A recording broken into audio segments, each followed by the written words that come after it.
In today's Apex guide, I'm going to teach you how to play Pathfinder. Pathfinder is such a weird character to me because he's super fun to play. In most games, the fun characters are just that. They're fun to play and mess around with, but they're never competitively viable. He's weird to me because not only is he fun to play, but in my opinion, he's one of the top 3 best legends in this game. Alright, so let's take a look at Pathfinder's abilities. His tactical is a grappling hook, his passive is called Insider Knowledge, and his ultimate is a zipline gun. Path also has a secondary passive called Low Profile, which makes him hard to hit, but all incoming damage is increased by 5%. Starting with the tactical, your grappling hook attaches to any surface and pulls you towards it. The range of this ability is about 20 meters. In the center of your crosshair, you'll see a small indicator, and this is for your grappling hook. If you're within the 20 meter range, when you look at something, it'll change from gray to blue. When it turns blue, if you use your grappling hook, it'll attach to whatever you're looking at. The cooldown for this ability is 10 to 30 seconds. The cooldown time scales depending on how far you travel once your grappling hook unattaches from a surface. So the longer distance you travel, the longer the cooldown will be. Pathfinder's passive Insider Knowledge allows him to use survey beacons around the map to find where the next ring is located. Now, the other recon characters, Bloodhound and Crypto, can do this too, but Pathfinder's passive has additional perks. First, it instantly charges your ultimate when you use a survey beacon, and secondly, it reduces the cooldown of his ultimate ability by 10 seconds. There are 4 rings, so potentially if you hit all 3 to 4 survey beacons, you can get his ultimate cooldown reduced by 30 to 40 seconds. And lastly, his ultimate is a zipline. You can place this anywhere to quickly get from one place to the other. The total distance for this ability is listed as 100 meters on some patch notes, but when I tested this, the furthest I got this zipline to go was between 120 to 130 meters. And the cooldown for this ability is 2 minutes, but again, you can shorten that cooldown by using survey beacons. Now on to gameplay tips, and this section is probably going to be the longest because unlike the other guides, I'm going to show you what to do step by step, starting with the grappling hook. I see lots of people use Pathfinder one-dimensionally. When they're in danger, they grapple to the nearest object and just keep running. If you do this, you're using him wrong. Pathfinder is similar to Octane in that with his abilities, what you see is what you get. They're basic, but once you get good at doing that one thing he can do, you'll be super strong. So first of all, don't think of his grappling hook as just a grappling hook. This is gonna sound weird, but think of it as a web slinger and you're Spider-Man, because you're gonna be using this to swing and catapult yourself around the map. I know it's weird, but that's the mentality I had to adopt to get good at Pathfinder, so I'm just telling you. So there are 3 types of swings you can perform with Pathfinder's grapple. One for height, one for distance, and the other one is if there are no nearby objects for you to grapple. I'll just call this one the overhead swing. For the distance swing, lots of people do this,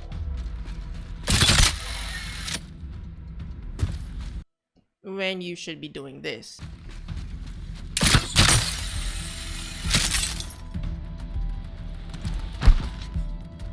To pull off this swing, whatever surface you're going to attach to, you want to aim for the top corner. When the grapple attaches, keep pushing forward on the analog, or W key if you're on PC. Once you're in the air, you want to look up a bit and the opposite direction to where your grappling hook is attached. So that's how you get the swing to go forward. If you want to swing around a corner, push forward and the opposite direction of where you want to go at the same time. In the first half of this swing, look in the opposite direction, and when you hit the halfway point, look towards where you want to go, which would be around the corner. Wherever you're looking while Pathfinder is in the air, he's going to follow, and you want to aim as close to the corner as possible, because once you hit a 90-degree angle, the grapple is going to snap off and catapult you to wherever you're aiming. So that's the general rule to remember with Pathfinder. Wherever you aim, he's going to follow. Next is the height swing. This is useful for getting on top of buildings or close to the top floor for those multi-level buildings like on World's Edge. Attach the grapple to just above halfway up the side of the building while pushing forward and look directly up. You're going to get a lot of speed doing this. So there's 2 ways you can stop yourself when you reach the top of the building. The first is to immediately look down to kill the momentum, and the second way is to press the tactical button a second time to manually unattach the grappling hook once you're over the building. I'd suggest getting accustomed to using the second method, because there are times, although you look down and it kills your speed, the grappling hook will still be attached and it'll drag you back towards, well, wherever it's attached, which is going to be off the building. And lastly, the overhead swing. I use this if there are no nearby objects to grapple and I'm in danger. To do this, you want to aim at the lower half of your screen and grapple the ground in front of you. You get a slight speed boost when you're grappling, so when the grapple attaches, jump and it'll swing you up and forward. And that swing has saved me so many times. But you have to get the timing just right. If you jump too early or late, it won't work. Once you get good at this swing, then you can start aiming for the top half of the screen and you'll get much higher and longer swings. I forgot to mention, but for the distance and overhead swings, crouch before you hit the ground so you'll slide and keep the momentum going, and then you can just continue running. So that was a long explanation on how to get good at Pathfinder swings, and it'll take practice. So for the distance and height swings, I use this corner in the firing range, this tower right here, and yeah, I just aimed at the top right corner. And you can practice the overhead swing on any flat surface. Moving on to other gameplay tips, the straight grapple I mentioned earlier isn't entirely useless. You should use this in situations where your health is low or you're pinned down. You can grapple behind an object or get around a corner quickly. Don't go for those big swings to get away if your health is low. The beginning stage of your swings are the slowest, which make you an easy target to hit. So go for those short distance straight grapples to get away from enemies. You can also grapple other people and it'll pull you together. This isn't useful, but it just looks cool if you pull it off. You can grapple someone towards you and then kill them. It's, it's pretty good for style points. I've only ever done it once, but again, it's not that useful. And the last tip is that you can grapple to zip lines. You can use this to reach zip lines that you fell off of or aren't close enough to grab onto. I just mostly use this to get to jump towers when I'm being shot at. Sometimes it doesn't always automatically attach you to the zip line when you get to it, depending on your angle. So I'd say just be ready to press the button to manually attach to a zip line if you reach it and you start to go past it. If you're in a squad with Crypto or Bloodhound, it doesn't matter if they hit a beacon before you, you'll still be able to use it to charge your ultimate and reduce your cooldown. So the only obvious tip here is to try to get these beacons as much as you can to get a faster cooldown. When it comes to Pathfinder, zipline, it's best to use this defensively for escaping or getting to high places quickly. Absolutely do not use this to push into fights, because you'll be serving the enemy team your lives on a silver platter. Ziplines are loud and you'll be traveling in a straight line, so use these for getting away. If you choose to push into enemies using this, again, you'll just be easy targets. If you're in a fight, you can put down a zipline close by and use it for a quick escape if you need it. It doesn't have to be going really far, it should just be able to get your team out of immediate danger.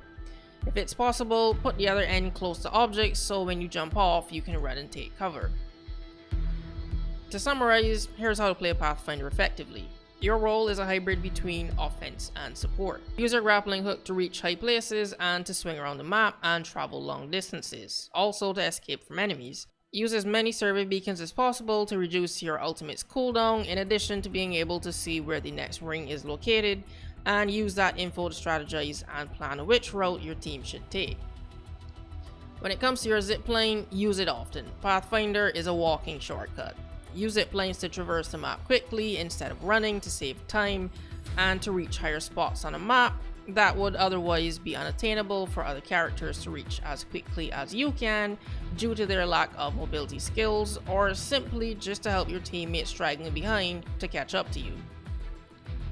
The key to playing Pathfinder is to remember that height is your ally, so use it to your advantage. People never expect you to get to them as quickly as you can when they have the high ground. Also, Pathfinder is a very hard legend to keep pinned down because of how quickly you can get around with his abilities. So feel free to play a bit aggressive, but not too aggressive, as he's still a big target and his hitbox got nerfed recently, making you easier to kill. So playing as aggressive as Wraith or Octane and face checking everything is not recommended. But that's how you play Pathfinder. If you found this video helpful, you can leave a like and share it around, and comment down below any other Pathfinder tips if you think I left out any. Also, feel free to support the channel via Patreon or donating, links are in the description below. It'll help in making high quality videos like this one. But that's the end of this guide, so subscribe for more Apex content. Thanks for watching, and I'll see you in the next video.